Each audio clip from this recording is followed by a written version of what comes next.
Bonsoir à tous. À la une de ce journal, Chan 2021, un combat de fauves débute dans quelques instants. Dans l'arène de Limbé, les Lions indomptables A-Prime affrontent les Lions de l'Atlas en demi-finale de cette compétition. Gonflés à bloc, déterminés à rugir, les poulains de Tungupile bénéficient d'une ferveur populaire dans une ville ayant déjà prédit la victoire écrasante des Lions indomptables. Mais rien n'est gagné d'avance face à des adversaires classés favoris dans cette rencontre. On fait le point avec nos envoyés spéciaux en ouverture de ce journal. Et dans l'escale internationale, une coalition de l'opposition tchadienne peut-elle faire tomber le maréchal Idriss Déby Itno? C'est du moins la stratégie qu'envisagent les partis politiques de l'opposition à quelques semaines de l'élection présidentielle au Tchad. Pendant ce temps, au Congo-Brazzaville, l'Église catholique, la conférence épiscopale est inquiète d'un système électoral pouvant mettre le feu aux poudres dans un pays où le président y est à la tête de ce pays depuis une trentaine d'années. Nous en parlerons dans la page internationale du 20h.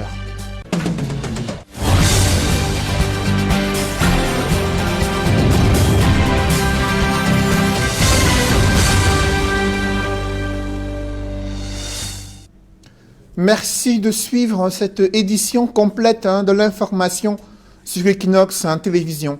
La rencontre aux allures de finale vient de débuter au stade de Limbé. Les Lions A-Prime affrontent leurs adversaires, les Lions de l'Atlas, pour le ticket qualificatif pour la finale de cette compétition. C'est une ambiance des grands jours observée à Limbé autour du stade, juste quelques minutes avant le début de cette rencontre. Une ferveur populaire témoignant de l'intérêt des Camerounais à suivre cette rencontre et de supporter leur équipe pour les propulser à la finale de cette compétition. On fait le point sur l'effervescence populaire observée à Limbé. C'est avec nos envoyés spéciaux, Emos Fongo et Gladys Sidé. C'est la grande effervescence ici à l'entrée du stade de Japoma, côté supporters. Ils sont nombreux à avoir pris d'assaut les lieux avec pour seul objectif de donner de la voix et de jouer véritablement leur rôle de 12e joueur. Le marché des gadgets se porte plutôt bien. Des commerçants sont nombreux à proposer des vuvuzelas, des drapeaux aux couleurs du Cameroun, de la RDC, des maillots, des sifflets, des chapeaux. Bref, tout va bien. Les supporters sont là. Pour la plupart, ils n'ont pas pu avoir des tickets d'accès pour cette rencontre Cameroun-RDC, mais cela ne les a pas empêchés dans leur élan. Ils sont véritablement là pour faire comprendre aux Lions indomptables A-Prime que la coupe doit rester à la maison. C'est en tout cas le mot d'ordre pour tous ces supporters.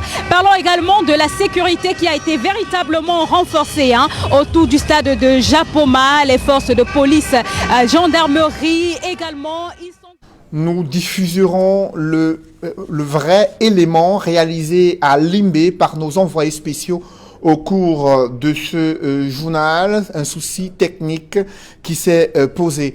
Et c'est une ancienne gloire du football camerounais qui ne verra pas la performance des Lions A-Prime ce soir. Ona Norbert, retrouvé mort dans la misère totale ici à Douala. Pourtant, son cas social avait été évoqué sur Equinox Télévision, suscitant l'intérêt des âmes de bonne volonté. Cela n'a pas suffi à le sortir d'une misère ambiante et sa famille démunie a eu du mal à pouvoir prendre soin de lui. Le récit de ces derniers instants, c'est avec Jean-Paul Chouniat.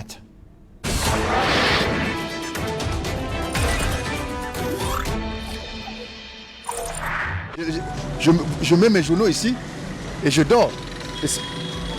Regardez-moi bien. Cet homme en image, c'est Ona Norbert, un ancien capitaine de l'équipe nationale de football de l'époque, qui participait activement à la 8e Coupe d'Afrique des Nations de 1972, inscrivant même avec le Cameroun un but en match de classement contre l'ex-Zaïre. Malade depuis des années, Ona Norbert vit et dort dans la rue, dans un dénouement total, à l'indifférence des autorités d'un pays qu'il a servi avec honneur et fidélité. Quand je défendais les couleurs, est-ce que j'avais honte? Pourquoi il doit avoir honte quand je dors à la belle étoile? Donc voici, donc je dors comme un animal. Je ne savais pas que mon pays pouvait me délaisser comme ça. Je ne savais pas. Découvert par l'équipe de regard social d'Equinox Télévision en août 2018, Sa situation préoccupante émouvait alors plus d'une âme de bonne volonté, parmi lesquelles le goléador camerounais Samuel Eto'o-Fils. Il a eu les soins. Quand il s'est rétabli, il a commencé sa vie. L'argent est fini. Il a attrapé l'AVC. Il a fait à l'hôpital à Kentin, je crois, 1 an. Il n'y avait plus de soins. On a porté, venu le jeter chez celle-ci. Plus de 2 années et demie sont passées. La situation précaire de Norbert Ouna n'a pas changé jusqu'à sa mort en plein air au petit matin de ce 3 février 2021. À Newbel, un quartier qu'il a vu naître et qui le voit repartir pour l'éternité.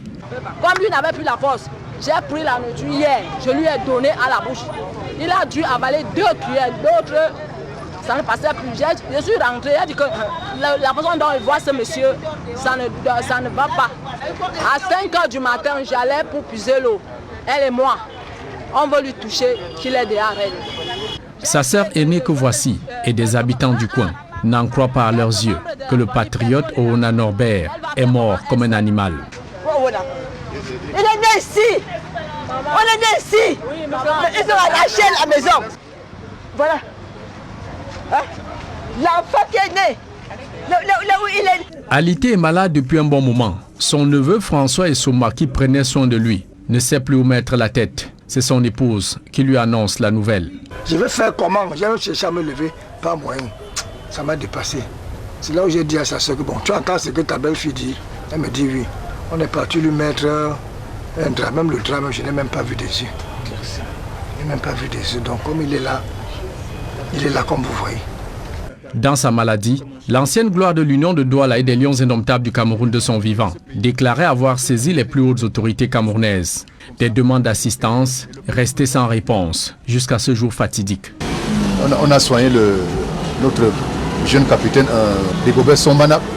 Et pourquoi pas on peut me soigner, moi qui suis vieux capitaine. C'est là où j'ai donc écrit aux 3 grandes personnalités du pays.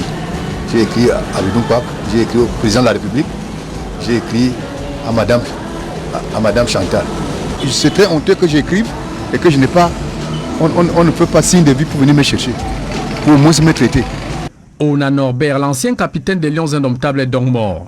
Il s'en est allé sur les sentiers inconnus, emprunté par bien d'autres de ses compagnons de route. L'artiste est mort, vive l'artiste. Mettons à présent le cap sur Limbé où s'égrènent les premières minutes d'une rencontre décisive pour les Lions A'. Ils doivent battre à tout prix les Lions de l'Atlas pour être qualifiés pour la finale de cette compétition finale qui va se jouer dimanche prochain au stade Amadou Ahidjo à Yaoundé. Quelle est l'ambiance qui a été observée quelques heures avant le match des Lions face aux Marocains au stade de Limbé? Élément de réponse avec nos envoyés spéciaux Emos Pongo et Gladys Sidi. Nous fêlés, chers téléspectateurs d'Equinox Télévision, nous sommes pratiquement à 1 heure du démarrage de cette rencontre alors que nous faisons cette correspondance. Les supporters arrivent par petits groupes ici au stade Omnisport de Limbé pour cette rencontre très courue, très attendue entre le Maroc, le tenant du titre, et le Cameroun.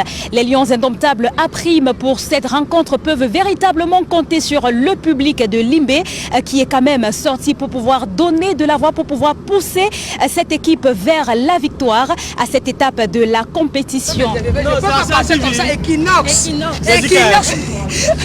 Bien sûr, je suis le supporter de l'homme. Jérica est 2-0. 2-0, il n'y a pas mieux. C'est tout, hein. C'est tout, on ne cherche plus rien.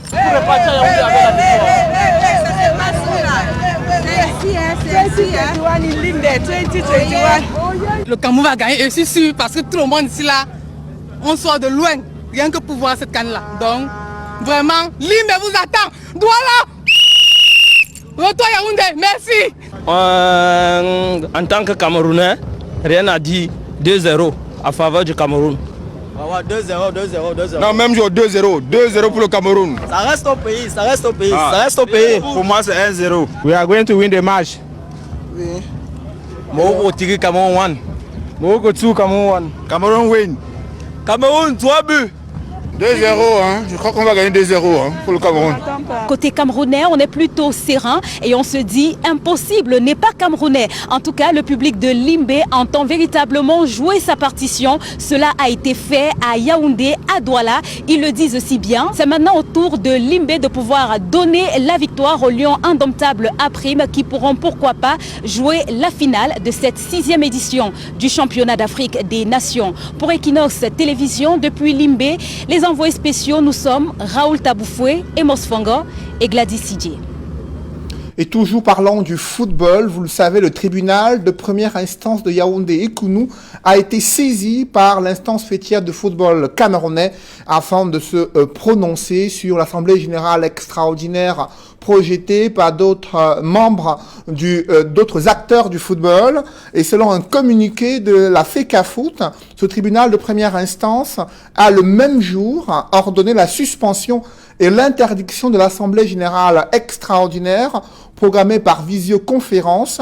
Le TPI a dit qu'une telle convocation ainsi que la tenue d'une telle Assemblée générale extraordinaire constitue un trouble manifestement illicite, fort de son illégalité.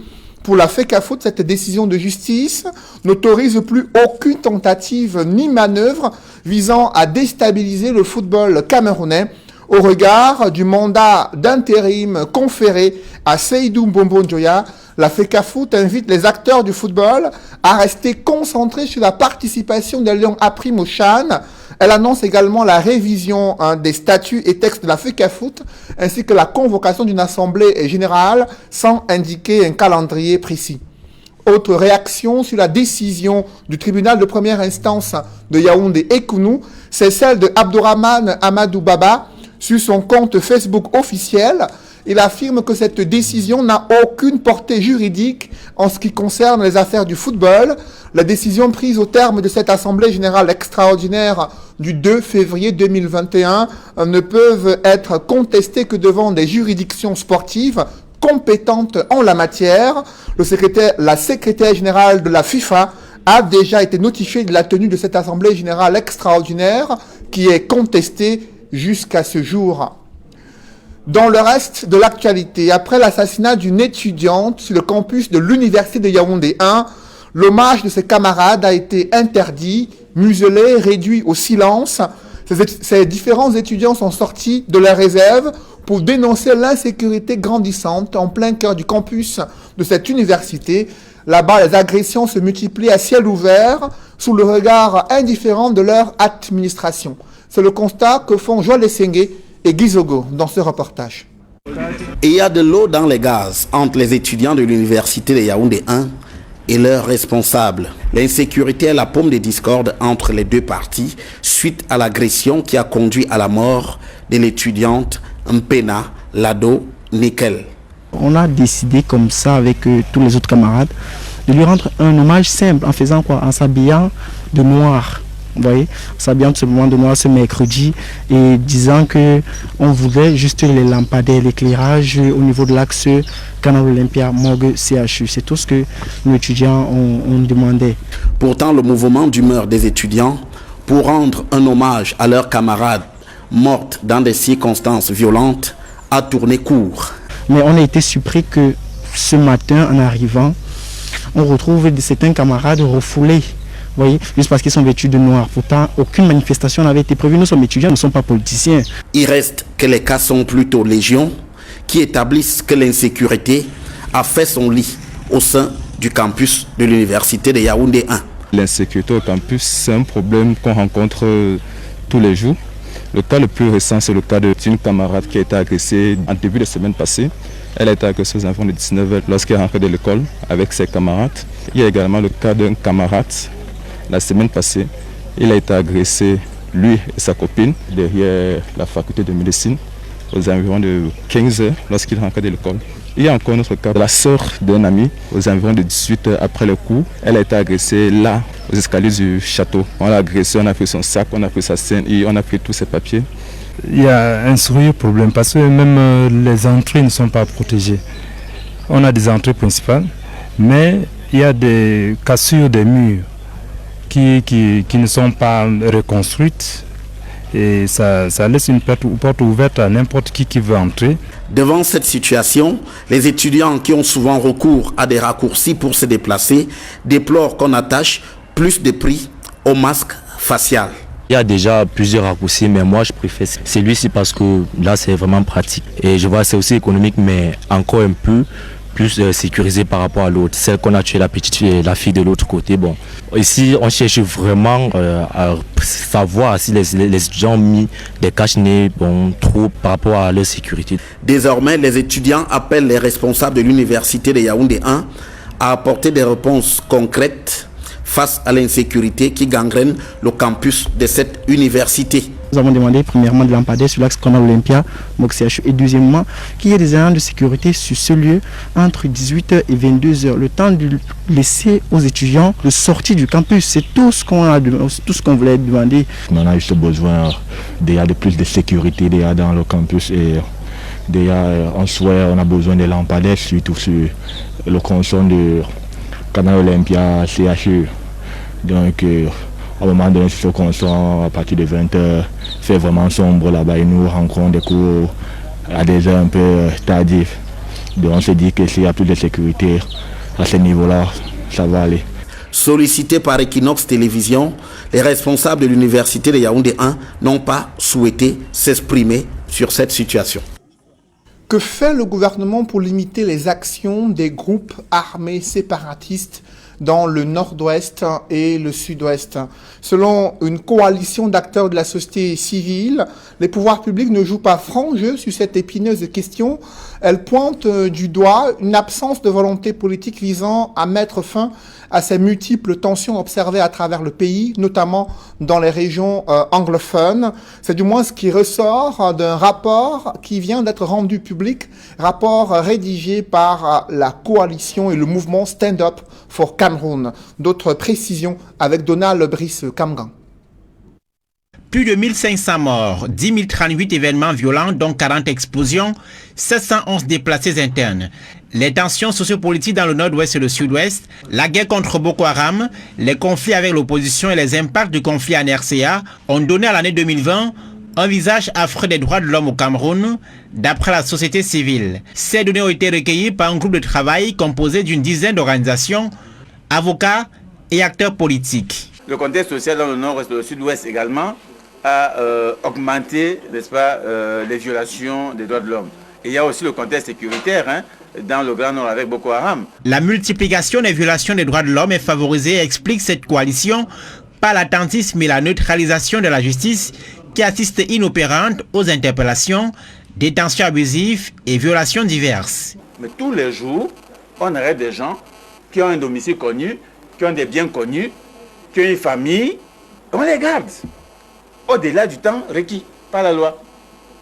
Alors quand on parle de la justice, comment ne pas dire qu'on a une justice qui est incapable de fonctionner? Sur la crise anglophone spécifiquement, les auteurs du rapport demandent aux séparatistes de mettre fin aux violences et dénoncent l'absence de volonté politique pour le gouvernement. L'enquête que nous avons menée aussi bien auprès des autorités camerounaises que de ces pays montre qu'en réalité, c'est l'État du Cameroun qui doit être interpellé sur le fait que les commanditaires des violences, notamment dans le nord-ouest et le sud-ouest, ne soient pas encore interpellés.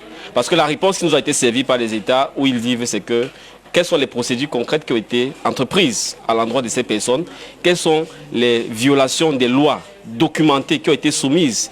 Quels sont les niveaux des procédures au niveau d'Interpol qui ont été pris par le gouvernement camerounais pour que, à la suite des mandats d'arrêt émis par Interpol, les États, en fonction de leur législation, se mobilisent aussi? Autre inquiétude, celle du réseau des défenseurs des droits humains en Afrique centrale. Tout en approuvant les mesures barrières prises, le réseau regrette les restrictions de l'espace public sous Covid-19. Ce n'est pas parce qu'il y a une crise sanitaire que nous devons l'utiliser comme prétexte pour violer les droits humains et les libertés fondamentales des citoyens. Au contraire, pendant une crise sanitaire, des mesures spécifiques doivent être, des mesures d'urgence même, doivent être prises pour garantir la protection des défenseurs des droits de l'homme et des citoyens en général même.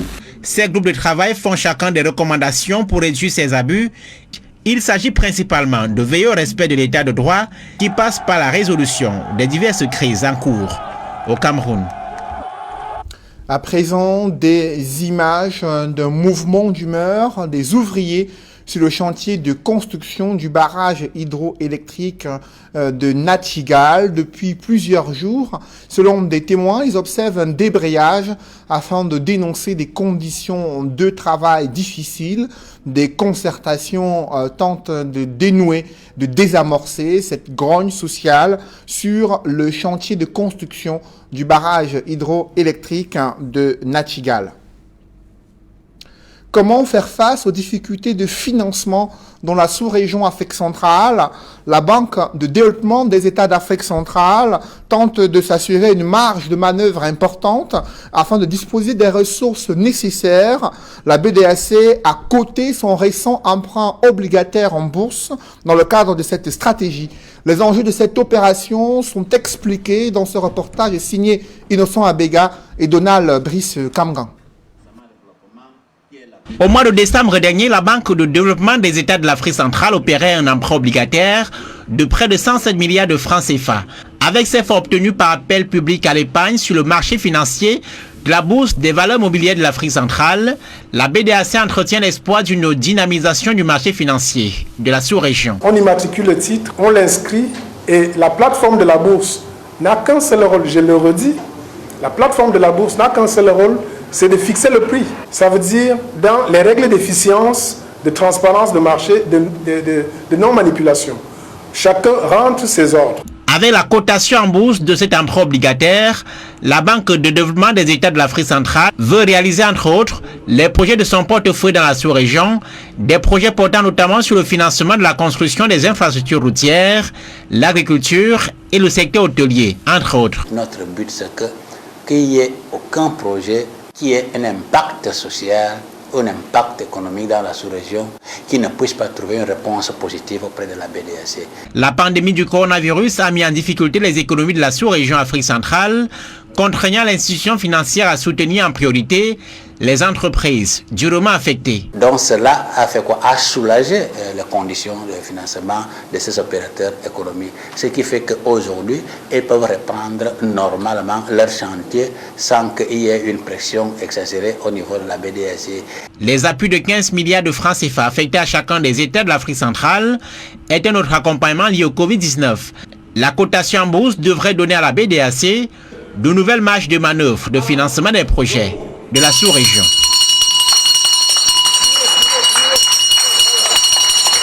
Ce marché financier régional peine à être dynamique. Jusqu'ici, seules 4 entreprises sont cotées en bourse. Pourtant, les autorités de la sous-région Afrique centrale, la communauté monétaire et économique des États d'Afrique centrale avait annoncé l'introduction en bourse de plusieurs entreprises publiques afin de dynamiser ce marché. Que s'est-il passé entre l'annonce de ces réformes et cette date du 3 février 2021? Élément de réponse avec Innocent Abega et Nadine Yambou. La culture boursière n'est pas encore ancrée dans la sous-région Afrique centrale. Pourtant, les chefs d'État avaient pris l'engagement de coter en bourse les actions de plusieurs entreprises publiques. Un enjeu important pour la dynamisation du marché financier régional. Lorsque les chefs d'État ont décidé de la fusion des deux bourses, ils savaient que les deux bourses étaient, on peut dire, dans les difficultés. Celle du Gabon était en difficulté, celle du Cameroun était en difficulté. La preuve, c'est qu'on n'avait que 4 actions au total, ce qui ne traduit pas, n'est-ce pas, l'économie de la sous-région. Au-delà de la décision de fusion, ils vont apporter eux-mêmes, dans chaque État, des actions sur le marché pour permettre à la bourse de fonctionner. Ça, 2 rôles. Premièrement, ça permet à la bourse de fonctionner, mais deuxièmement, ce qui est important, c'est que les populations peuvent maintenant acquérir les actions de ce... Un an après l'annonce de ces réformes, la Bourse des valeurs mobilières d'Afrique centrale compte seulement 4 sociétés cotées. Aucune nouvelle entreprise publique n'a été introduite en bourse.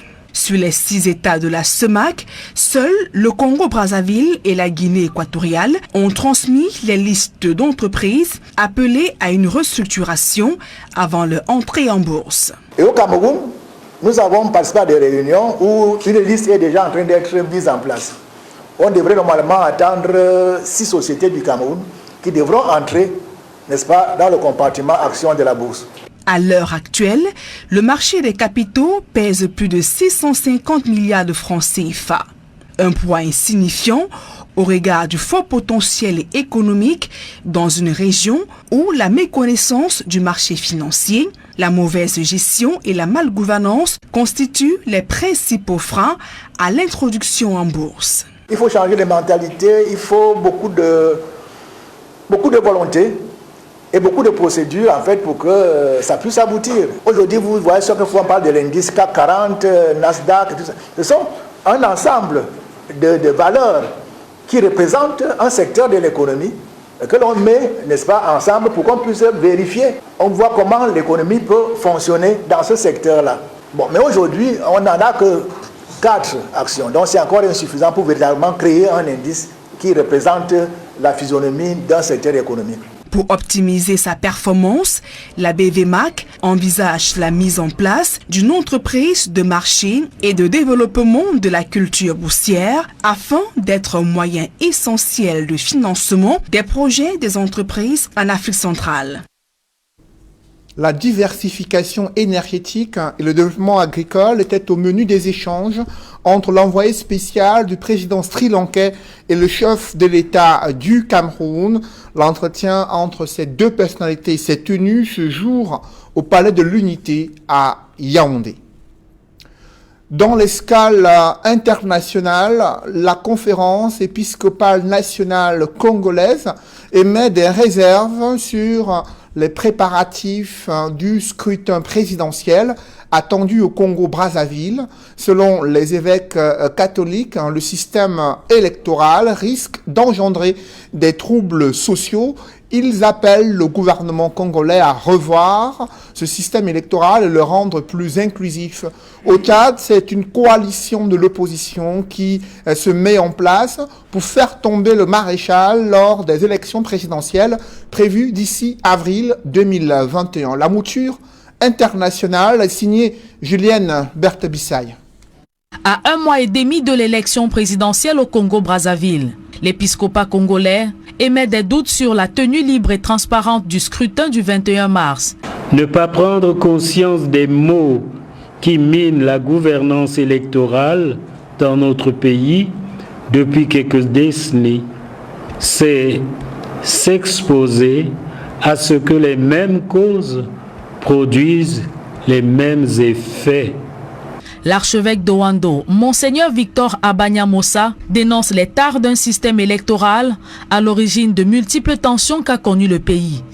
Les Congolais ont du moins en moins foi au système électoral actuel, avec un fichier non maîtrisé, comportant entre autres des personnes décédées et des institutions chargées des élections dont l'indépendance est encore à démontrer. Au cours de la session extraordinaire de leur assemblée, les évêques du Congo préconisent l'application de la Déclaration universelle sur la démocratie. Que les processus d'accession au pouvoir, d'exercice et d'alternance du pouvoir permettent une libre concurrence politique et émane d'une participation populaire ouverte, libre et non discriminatoire, exercée en accord avec la règle de droit. Loin des préoccupations des évêques sur le scrutin du 21 mars, l'opposition tchadienne s'en va en rang serré pour la présidentielle d'avril. 14 partis politiques de l'opposition ont décidé de faire front commun contre le président maréchal du Tchad, Idriss Déby Itno. Tout à côté en République centrafricaine, les partis politiques de l'opposition se retirent du processus électoral en cours, en prélude du second tour des élections législatives. La principale raison de ce retrait, les irrégularités ayant entaché la présidentielle et le premier tour des législatives du 27 décembre 2020. La coalition exige l'annulation et la reprise de ces élections générales, ainsi que la convocation d'une concertation des forces vives du pays. Et les nouvelles qui nous parviennent de Limbé sont loin d'être rassurantes. Le Maroc qui mène 1-0, but inscrit à la 29e minute. Ils ont déjà un pied en finale, mais les Lions à prime n'ont pas encore dit le dernier mot. C'est la première manche de cette compétition qui se déroule au stade de Limbé, le Maroc, qui mène le Cameroun 1-0. Un public reportage dans ce journal, signature d'un accord cadre entre le gouvernement de la République via le ministère de l'Enseignement supérieur et la Société anonyme des brasseries du Cameroun, un accord cadre qui vise à soutenir l'initiative jeune et l'entrepreneuriat jeune au Cameroun. Explication dans ce reportage. Le ministre de l'Enseignement supérieur du Cameroun, le professeur Jacques Famdongo, a apporté son visa à la signature le 18 janvier 2021 dans la salle de conférence du MINSUP de l'accord 4 relatif à la création d'une chaire Pierre Castel sur les systèmes alimentaires et l'entrepreneuriat des jeunes en Afrique. Je suis également heureux d'adresser mes remerciements au fonds Pierre Castel, car ce fonds apporte une énergie non pas seulement cinétique, mais également financière. La chaire Pierre Castel, une des actions du fonds de dotation Pierre Castel, concerne 3 universités agronomiques. L'université de Tchang au Cameroun, l'école supérieure d'agronomie de Yamoussoukro en Côte d'Ivoire et l'école nationale des sciences agronomiques de Bordeaux en France. C'est un programme qui vise à favoriser l'accès des jeunes diplômés à l'entrepreneuriat pour servir le développement agricole en Afrique et soutenir la création de valeur ajoutée à travers un dispositif innovant. Pour le recteur de l'université de Tchang, le professeur Roger Tsafak Nanfosso, il s'agit d'une initiative toute bénéfique pour les étudiants de la faculté agronomique de l'université de Tchang qui bénéficieront ainsi d'un triple avantage. What we are trying to build here today is to make sure that students from our country cannot be only theoretical students, but also practical ones. In this new space we are trying to build with France, Côte d'Ivoire and Cameroon, we are trying to be definitely sure that if you hire a student, he should have an enterprise project. To be sure that he will not be only a student, but he is trying to be a potential creator of values. Pour le fonds de dotation Pierre Castel, la création de cette chaire contribue à implémenter sa mission et son engagement vis-à-vis de l'Afrique, qui est de former des étudiants disposant d'un haut niveau de connaissances en sciences de l'agriculture pour s'engager dans un projet de création d'entreprise à l'issue d'une formation d'excellence. Nous sommes heureux, en tant que fonds Pierre Castel, partenaire de cette chaire Pierre Castel, de nous retrouver au Cameroun pour accompagner, dans le souci qui est celui de M. Castel, la jeunesse camerounaise dans un secteur hautement important qui est celui de l'agriculture. Les enjeux sont multiples, ils sont triples. La première, c'est évidemment la question de la formation des jeunes et des jeunes diplômés à la création d'entreprises. Évidemment, cet appel, cette aspiration pour créer des choses nouvelles, pour impulser une logique, une dynamique économique sur un territoire. La seconde réside évidemment dans la coopération interuniversitaire entre les établissements ivoiriens, français, camerounais bien sûr, avec la possibilité de pouvoir produire de la connaissance, des savoirs sur l'entrepreneuriat et particulièrement sur l'entrepreneuriat en Afrique dans le domaine agricole et agroalimentaire. Et puis la troisième, évidemment, ça fait partie du sens même de la jeunesse, si je puis dire, de la création d'une chaire, c'est créer un terreau spécifique pour impulser une dynamique économique. Une chaire, c'est la rencontre, c'est le triptyque entre l'université, l'entreprise, le tissu industriel, pour permettre, j'allais dire, de faire foisonner des idées, pour les rendre utiles, pour les rendre vivantes et pour participer ainsi directement à la dynamique d'un territoire. Au Cameroun, comme en Côte d'Ivoire où il est engagé, le fonds de dotation Pierre Castel contribue à soutenir l'initiative des jeunes dans l'entrepreneuriat agricole parce que pour lui, c'est accompagner le développement local par la base. Mesdames, messieurs, c'est la fin de ce journal. Merci de l'avoir suivi. Juste après cette édition de 20h, retrouvez Serge Alain Autou et ses invités pour le débrief du journal sur le plateau d'Equinox Soir. Serge Alain. Un autre lion indomptable meurt dans le dénuement total. c'est Norbert Oona dont le cas social avait été révélé en exclusivité par Equinox Télévision en 2018 dans l'émission Regard Social présentée par Flavien Valondongo, là où il avait lui-même témoigné de la misère. Il avait également évoqué comment il a interpellé plusieurs fois le chef de l'État, le gouvernement, la première dame sur sa situation de misère. Après cette émission, il y a eu un élan de solidarité de la part des Camerounais. Cela n'a pas suffi à couvrir l'ensemble des charges, à la fois pour ses soins de santé, mais également pour lui trouver un abri. Et vous avez vu ces images de Norbert Oona, ancien capitaine des Lions Indomptables, décédé dans la rue, dans la misère totale, dans l'indifférence des pouvoirs publics dont il avait attendu désespérément un geste important. Voilà, madame, monsieur, c'est dans l'essentiel qui nous soit, deuxième partie. Bonne soirée à vous, Cédric. Je vous souhaite une bonne soirée, Serge Alain. Rendez-vous demain. 20h. Dans un instant donc, madame, monsieur, la suite et qui n'en soit.